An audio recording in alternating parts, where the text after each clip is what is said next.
My name is Rebekah Harding. I am the Associate Director of Learning and Engagement at the Reagan Foundation in our Education Department, and we are so incredibly pleased to bring you our second episode of Reagan EDU Chats, a short web series of digestible content where we gather smart individuals and talk about critical issues affecting our nation. Today, we are going to be joined by three of our wonderful alumni who have come from several of our different programs, all of them former interns at the Reagan Foundation, to talk about all things politics. So without further ado, because we are short on time today, I'm going to introduce our panelists. First up, we have Rae Pederson. Rae is a 2016 GE Reagan Scholar and a former intern for the Reagan Foundation. She graduated from the Wharton School at University of Pennsylvania in 2019 and currently works in corporate strategy. Prior to that, Rae also worked for a US Senate, assisted with federal judge nominations. She's a third-generation member of the Daughters of the American Revolution, and she can trace her lineage all the way back to the Mayflower. As a travel aficionado and a certified diver, Rae has successfully circumnavigated the world and visited 50+ countries. She also makes me very jealous on her Instagram with all of her travels. Welcome, Rae. Thank you, Rebekah. That was a good introduction. I've been looking forward to the conversation. Great. Next, we are joined with James Mismash. James is a senior majoring in government and history in the liberal arts honors program at the University of Texas at Austin. Focused on budget and policy work, Mismash has contributed to the Texas government, from the Speaker's office to the Legislative Budget Board, and most recently, the Office of the Governor. Though active in conservative politics, James identifies more as a centrist in the current political environment. Additionally, he is a two-time intern for the Reagan Foundation. He just couldn't come once. We had to bring him back again. He is also a Normandy scholar, passionate about World War II and Holocaust history, and is focusing on creating more inclusive, dynamic policy from the lessons of the past. He has found his passion for defense policy by working with our national security experts at the Reagan National Defense Forum, and he is currently serving as a defense budget intern at the American Enterprise Institute as an Archer Fellow in Washington, D.C. Welcome, James. Thank you. I'm super excited to be here. Great. James, it's just a little hard to hear you, so if you don't mind speaking up, that would be great. And last but not least, we have Alex Millard. Alex was born and raised in Independence, Missouri, hometown of the Democratic President Truman. Alex's interest in government and politics began during his time in high school debate competitions, including the Reagan Foundation's Great Communicator Debate Series in 2016, where he was a national finalist. Alex continued studying American politics in college, receiving his bachelor's degree in economics and public policy from Stanford University in 2020. And while at Stanford, Alex interned for the Federal Communications Commission to experience policymaking firsthand. He also worked for expanding civic education opportunities while an intern at the Reagan Foundation in 2017. Alex is waiting to start his job as a consultant at PwC in January. Until then, he's sheltered in place in his hometown, working on getting the vote out efforts for the 2020 presidential election. Please welcome Alex. Thank you. I'm excited to be a part of this. Well, I'm excited to have all of you here. When we kind of came up with this topic that we wanted to really talk about the youth vote coming into the 2020 presidential election, I couldn't think of three Gen Zers or couldn't think of any other three Gen Zers that I wanted to bring together, just because of all of our conversations that we've had over the years, and particularly our ability to disagree with civility, which I feel is really lacking in today's politics. So I'm very excited about today's panel. Now, we're kind of doing a rift on left, right, and center. And so we're gonna introduce our political affiliations through political mugs that I've asked everyone to bring, which is a common theme that we're doing. I am actually holding a mug that says, "Listen, engage, vote." As the moderator, I'm not sharing what my political views, where they center, but I am actively pursuing ensuring that civic engagement is a part of K-12 education and beyond, and so I'm very excited to be here. Alex, how about you show us your mug, where are your political affiliations lying? Yeah, absolutely. So my mug says, "Totally unhinged liberal, completely out of control, promoting accountability, a cleaner environment, and equal and fair protections for all people." So I am progressive on the left. Thanks, Alex. Rae, how about yourself? Where's your mug from? Yeah, so my mug is here. It says proud to be a Republican. And there's a nice big elephant on the front. I actually got it at the Liberty Bell when I was at school in Philadelphia, but I'm looking forward to the conversation. I think there's more commonalities between us than we realize. Great. And James? Absolutely. So it's a lot harder to find a center mug, I learned, but I was able to snag this neat Abraham Lincoln that says, America, the last best hope on earth, because I think that's something we can probably all agree about. All right. Well, we've got the left, the right, and the center represented, so we're just going to dig right into it because we've only got 24 minutes to get really deep into these conversations. And I will say our panelists, when I sent them the questions, they were like, wow, we could talk for hours about what we're doing today. I'm also supported today by one of my colleagues who is represented by Reagan EDU in the chat. She'll be sharing any resources or articles that we may reference along the way in case you want to follow up and do your own research after. All right, folks. So it's October 2020. Presidential election is upon us. What do you believe is the most critical aspect of leadership that our country is needing at this moment? Why don't we start with Alex? Yeah, so I thought a lot about this. I think right now what we really need in this country is some responsibility or accountability. You know, the president's role is to be responsible for all Americans, both past and present actions. You know, I think Pete Buttigieg, who I'd supported throughout the primaries, really took a stance that, you know, the presidency is a moral office that filters up the best of American values. And so we need someone who can be held accountable for, you know, racial injustice in this country, you know, not just denying its existence, or be responsible for the COVID pandemic that has kept us all at home, not blaming other countries or, you know, putting the burden on the American people. I just think we need someone to be responsible. James, Rae, Yeah, feel free to hop in.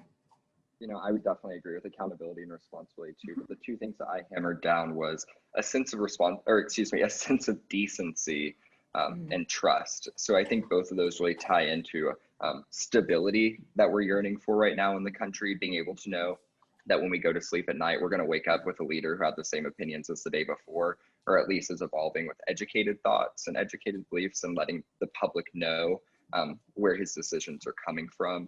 And so I think we need to be able to turn on the TV or see a tweet and listen to the president and our leadership and know that they're doing something that's decent and, like Alex was saying, moral for other people, and that there's somebody that we can trust to be that good person every day of their presidency.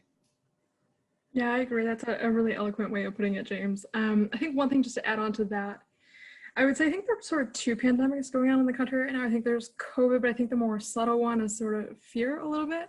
I feel like we're so polarized right now, and I just think people over time have lost faith and trust in their government. So I think what we really need in a leader, and I don't particularly see it, I think, in both of the candidates right now, is just authenticity. I think our generation really values authenticity in candidates and someone who is just transparently and openly honest about what is going on. I think that's what we need with the fact that the president, I think in January, is going to have quite the job with the pandemic looming, and there is a global recession.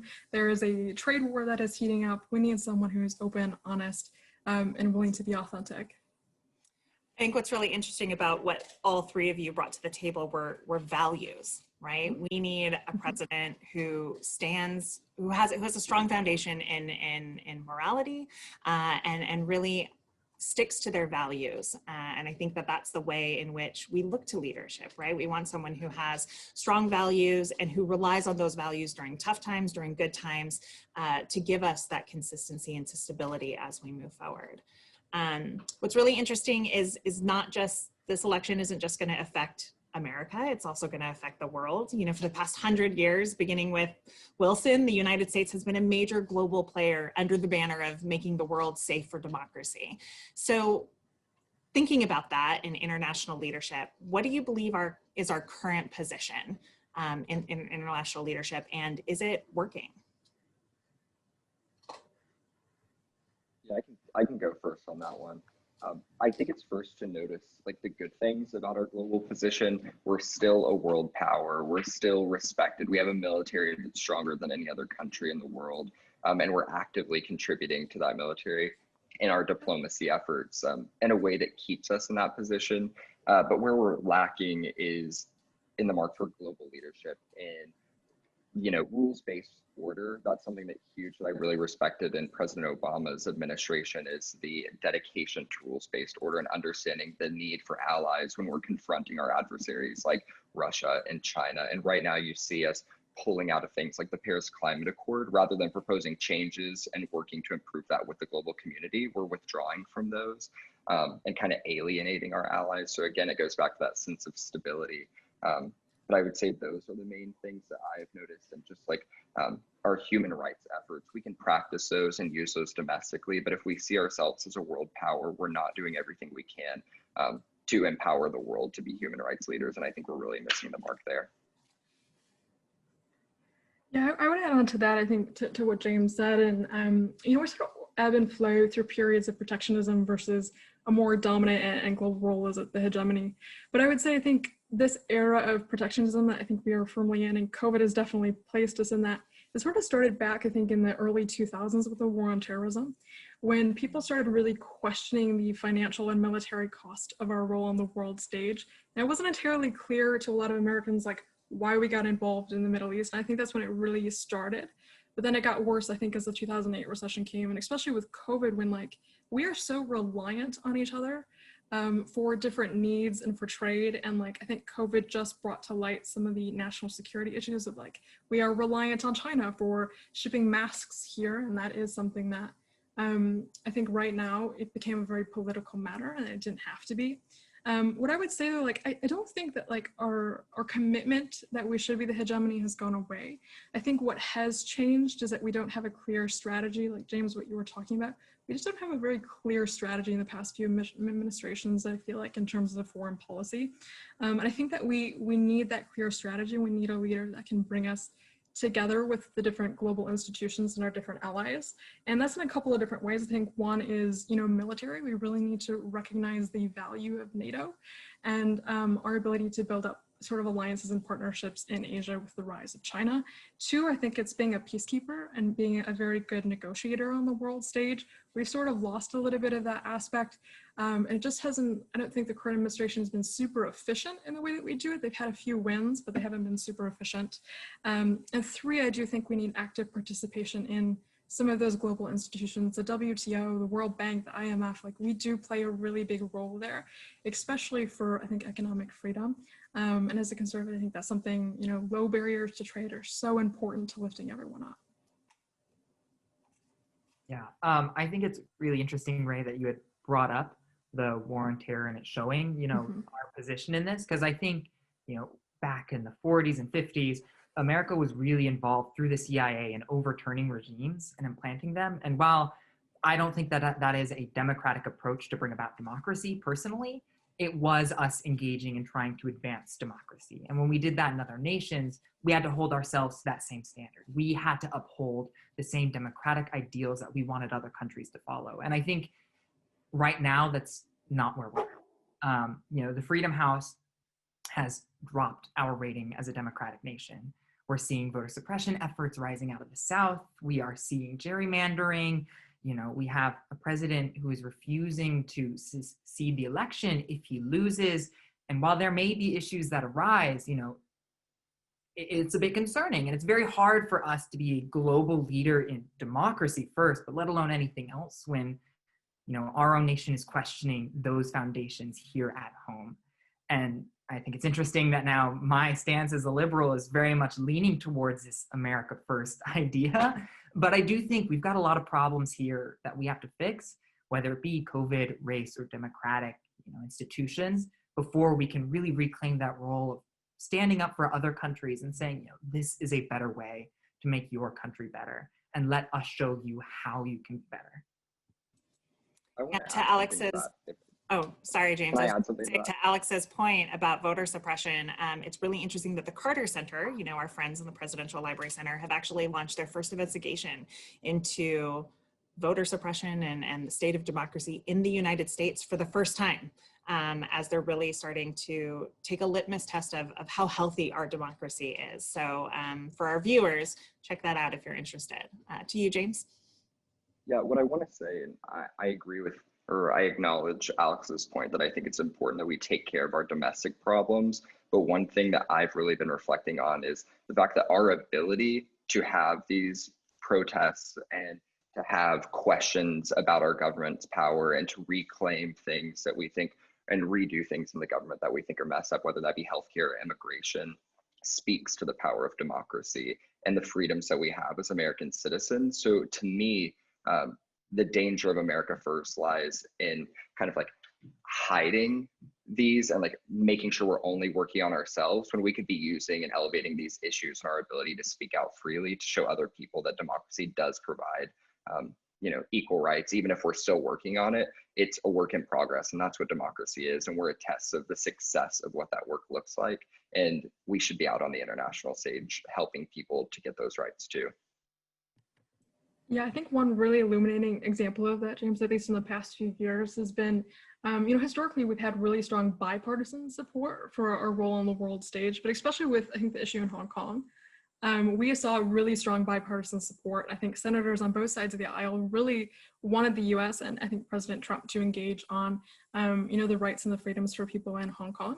And so I think that that's a really good example, just to illuminate that there are agreements, I think, across the aisle.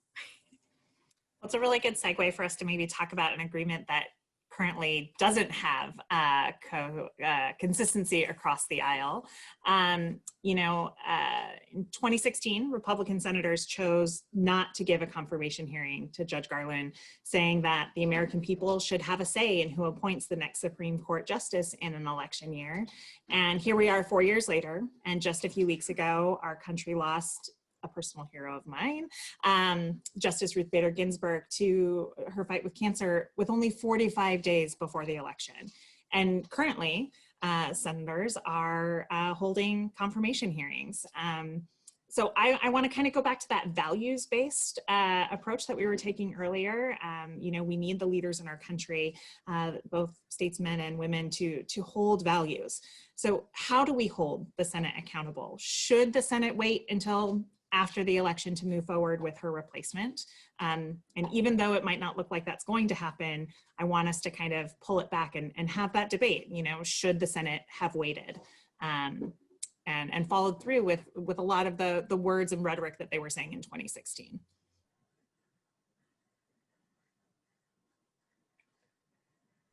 Yeah, I can go first. So I think there's a layer beneath this as well, but I guess the short answer for this is, the president and the Senate do have the constitutional right to both appoint and to nominate someone while they're in office, and to confirm them as well. And I do think the Supreme Court has historically been very isolated from sort of the whims and the passions of the people every few years. And they've done a very good job at maintaining, I think, the trust of the public and their decisions. I would say that the layer beneath this, though, is how political these Supreme Court nominations have become in recent years. I think it sort of starts back with the nomination of Clarence Thomas and that very contentious hearing, leading all the way up to sort of Brett Kavanaugh. But we've also had a really unique situation where you had Justice Ginsburg and also Justice Scalia die in an election year, which has been really unfortunate, but it really brought to light, I think, some of the polarizations that the Senate has over bringing these appointments to a hearing and to confirming them as well. And so I do think that's the real tension there, is because it's become more politicized, more of a political issue than a judicial issue. And that's my concern there. Yeah, I will say, Rae, I agree with you that, the president and the Senate do have this constitutional duty to do it. I think that, Merrick Garland should have been confirmed, and based off of that, I think that this hearing, probably should go through. That being said, given everything that the Republicans said and the current state that we're in this country, I don't think that we should be having this hearing. First, the Republican hypocrisy, as Rebekah was alluding, the only thing we can take our elected representatives on are their word and their values. And we had a very clear and unequivocal statement of those values in 2016, and a very clear and unequivocal reversal of those values in 2020. And it's very hard for us to respect our leaders when that happens every 4 years. Also, we are in the middle of a pandemic. First, the outbreak in the Senate, which is now putting both Judge Barrett as well as her family and all of the aides and senators at risk because we haven't taken effective measures to see who has gotten COVID from that outbreak. but also the Senate hasn't done anything on this pandemic, and Americans need that support. I don't think that a Supreme Court justice is the most pressing issue for the American people, and so I don't think it should be what the Senate is prioritizing. All of that is to say, I think the Senate is abdicating their constitutional responsibility. They're rushing a nomination before an election rather than truly sitting down, weighing the pros and cons, and analyzing her record. And given statements by President Trump or Senator Josh Hawley from my state of Missouri, these statements raise questions about the independence of the court on issues like the ACA, Roe versus Wade, or the election at large come November 3rd. And so I think all of that makes me wary of this process. And I just wish that the Senate would sort of reevaluate their role and responsibility to the American people and take it seriously.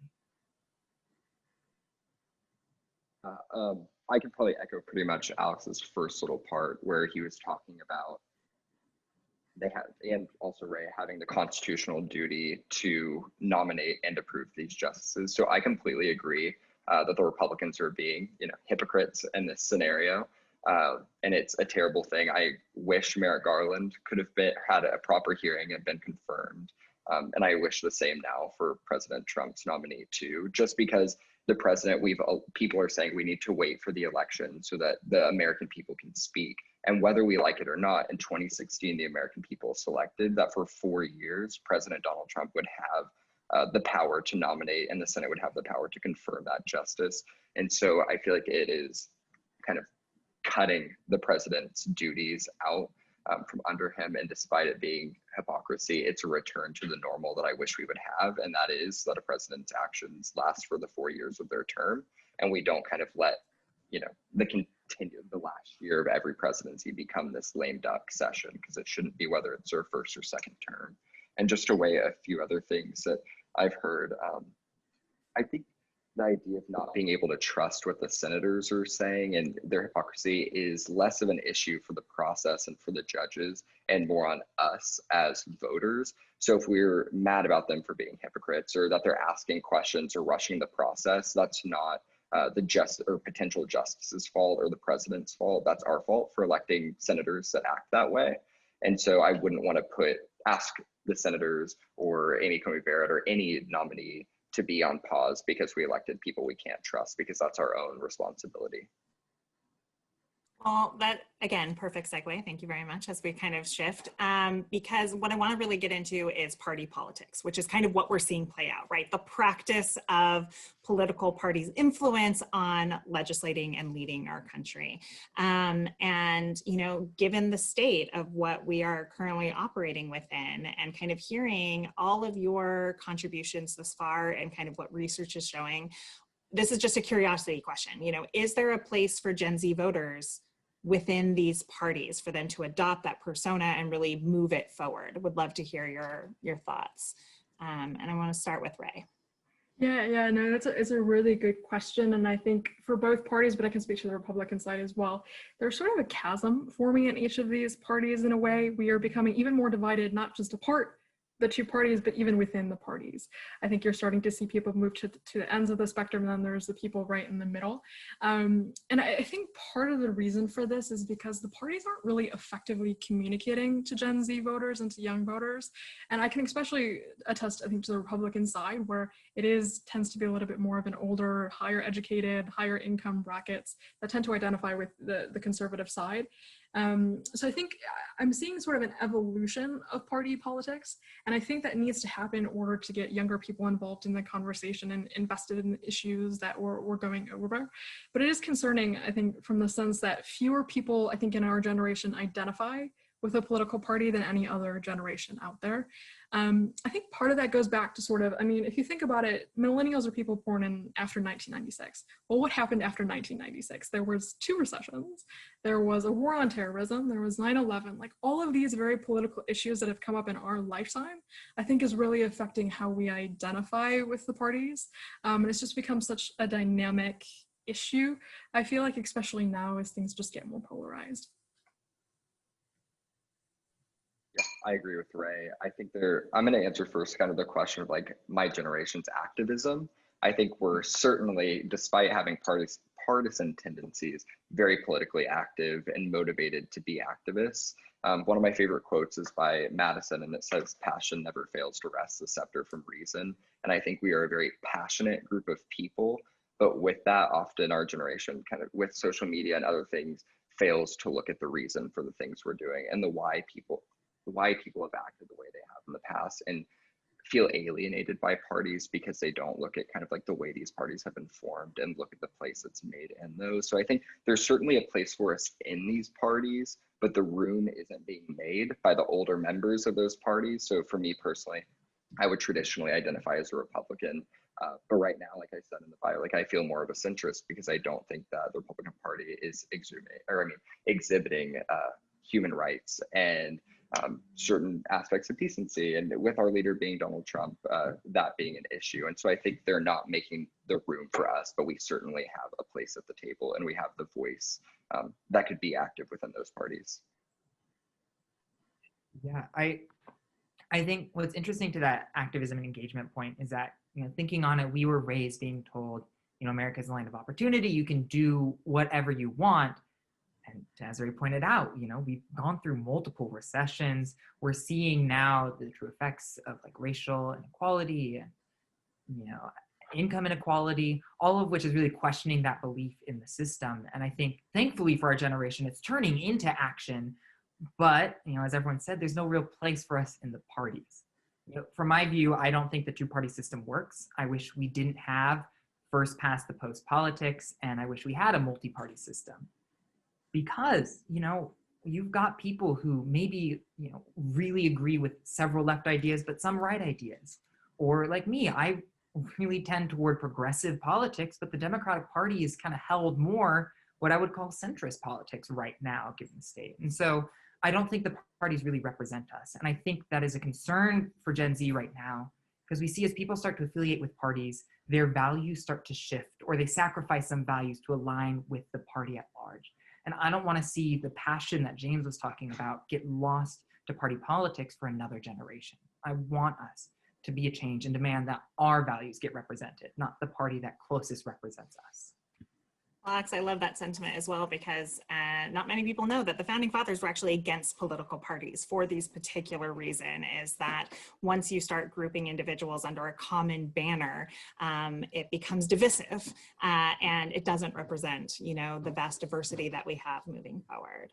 I love that my colleague is sharing a lot of great studies that have been done by the Center for Information and Research on Civic Learning and Engagement from Tufts University. They've really been doing great research and polling coming out of really, is the youth vote going to matter coming up? That I feel like every presidential election, they talk about the youth vote, but what we are seeing with Gen Z, that all of you have alluded to, is that you are civically engaged, whether that's activism or electoral engagement. Yet what we saw in 2018 was that only 3 in 10 Gen Zers turned up to vote. So quickly, because we're coming to the end of our time, 30 words or less, do you believe that this youth vote is going to be a determining factor in the 2020 election? Is Gen Z going to show up? We'll start with James. First, I'm going to do the error of going past 30 words and act like I'm in a modern politic debate, but I just want to say, a great quote that I heard from one of my professors is that the challenge we face today is to see America and its democracy for how it is, and to also see it as beautiful. And I just want to emphasize the importance of identifying the problems we have and the beauty that we can solve it. And the 30 seconds, I think there's certainly the impact that Gen Z is going to have on this election. People are more mobilized to vote now than ever. So I think that Gen Z does have the power to flip this election. Rae, your thoughts? Yeah, I would add, in 2018, I think the youth vote did exceed expectations, and I do expect that it will again, even though I think the current candidates haven't necessarily attracted us to the voting booths. My concern is, yes, I think we'll have an influence, but the problem is I think there's 15 million young Americans out there that actually don't have access to resources that they need to know how to vote by mail. We've always been trained in sort of going to the polls and here's your voting card, but I think during the pandemic haven't had a lot of information on how you register online and how you get a mail-in ballot and how you submit that. So I think it's really important that you go out and you do that and you do demand better from your government in doing so. All right, Alex, finish us up. Yeah, I think that the youth vote could be influential. And I think it will be decisive in local elections. I don't think it will matter in the federal presidential election, just because this election hinges on, suburban women, the Rust Belt manufacturing sector, older voters who are now leaving Trump down in Florida. And all told, I think, where a lot of youth are living or how they're voting, either via mail or in urban areas in red states where they could have the most impact, are also the same people who are most under threat by, attacks to our fundamental institutions. And so, I'm hopeful, but I don't know. I almost made it 30 minutes without my dogs aggressively having to get their time on camera. So my apologies for my beautiful pups that are just camera hungry. So I'm just going to close this out and say thank you so much to our panelists, Rae, James, and Alex. This has been wonderful. We went slightly over, but I feel like that's the norm in modern politics. You can't bring everything into a quick 30 minutes. But thank you so much for joining us here today. This is actually going to be on demand, and we'll be sharing it through our social channels as well as our email. So that way this can be evergreen and shared across classrooms in America. I think this was a pivotal conversation for us to have today.